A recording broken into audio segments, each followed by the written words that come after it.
But not only is Europe's energy crisis hurting its currency, business activity hasn't been spared, and it shrank for a second month in August as demand sank. A deepening cost of living crisis and gloomy economic outlook had consumers tightening their purse strings.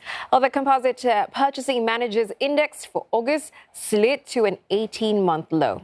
Rosie Birch joins us from Brussels with more now. Well, Rosie, downbeat economic data in the Eurozone. Is the situation likely to worsen with Russia cutting off gas supply to Europe and speculation that OPEC Plus will trim output?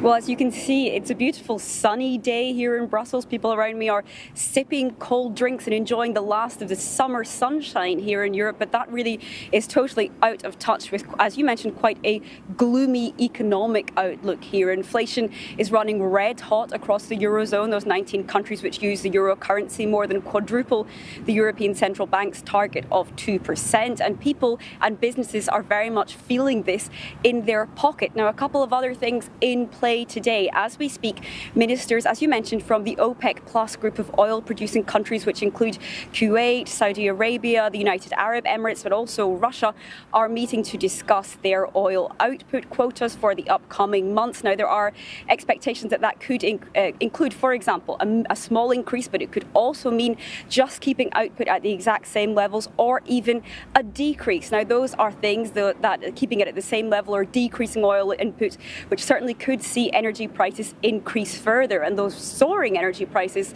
are very much seen as what is driving this high inflation here in Europe, amid lots more uncertainty also about Russia, that key energy supplier to the European Union. Before the invasion of Ukraine, the EU got about 40% of its natural gas from Russia. It's been scrambling to try and replace those supplies, but with that shutdown of supplies via the major Nord Stream 1 pipeline, that means even more uncertainty on the way for a very uncertain winter here in Europe, and that's something European Central Bank rate setters have to consider as they head into a key meeting later this week where they'll decide whether and how much to increase interest rates to try and tame this runaway inflation.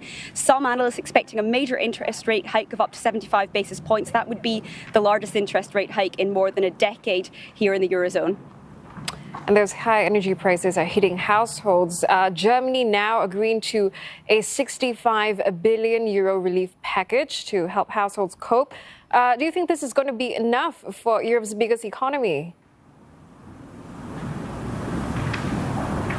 Well, German Chancellor Olaf Scholz is certainly claiming that it will be enough. This is a major relief package which includes, for example, reductions on public transport prices, but also a windfall tax on energy companies which are profiting from this increase in energy prices. And Olaf Scholz, the German Chancellor, says he's doing everything humanly possible to try and avoid blackouts in Germany this winter. Of course, the Eurozone's and the European Union's biggest economy. However, there have been criticism. Some critics from the opposition in Germany saying there's not enough detail in this plan, and some from the CDU, that's the centre-right party in Germany, saying they want to see Germany's last remaining nuclear plants extended in their lifespan to try and make up some of the shortfall when it comes to this Russian energy and replacing that.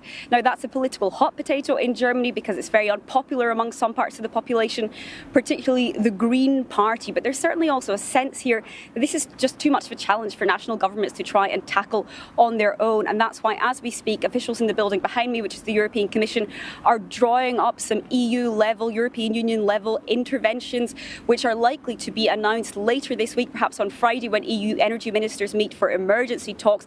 They're looking potentially at a levy on the energy market and also potentially decoupling the prices of gas and electricity. Those would be really more substantive interventions than we've seen so far. That still remains to be seen. That's something officials are really scrambling, working in overdrive, trying to come up with an answer to this ongoing crisis. And of course, it is those at the lowest end of the income spectrum that feel this the most, because those at the lowest end of the spectrum spend more of their income on energy, on heating their homes, which will of course be even more important when temperatures drop in Europe in the coming months, when winter comes to Europe.